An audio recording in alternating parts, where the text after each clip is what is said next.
Chapter 10. Now I, Paul, myself beseech you by the meekness and gentleness of Christ, who in presence am base among you, but being absent am bold toward you. But I beseech you that I may not be bold when I am present with that confidence, wherewith I think to be bold against some, which think of us as if we walked according to the flesh. For though we walk in the flesh, we do not war after the flesh. For the weapons of our warfare are not carnal, but mighty through God to the pulling down of strongholds, casting down imaginations, and every high thing that exalteth itself against the knowledge of God, and bringing into captivity every thought to the obedience of Christ, and having in a readiness to revenge all disobedience, when your obedience is fulfilled. Do ye look on things after the outward appearance? If any man trust to himself that he is Christ, let him of himself think this again, that as he is Christ, even so are we Christ.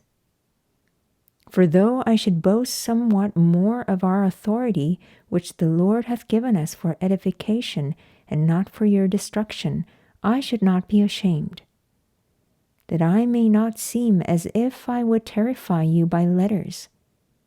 For his letters, say they, are weighty and powerful, but his bodily presence is weak, and his speech contemptible.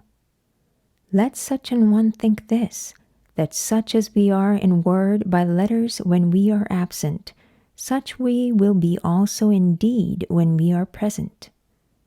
For we dare not make ourselves of the number, or compare ourselves with some that commend themselves, but they measuring themselves by themselves, and comparing themselves among themselves, are not wise. But we will not boast of things without our measure, but according to the measure of the rule which God hath distributed to us, a measure to reach even unto you. For we stretch not ourselves beyond our measure, as though we reached not unto you, for we are come as far as to you also in preaching the gospel of Christ, not boasting of things without our measure, that is, of other men's labors, but having hope, when your faith is increased, that we shall be enlarged by you according to our rule abundantly, to preach the gospel in the regions beyond you, and not to boast in another man's line of things made ready to our hand. But he that glorieth, let him glory in the Lord. For not he that commendeth himself is approved, but whom the Lord commendeth.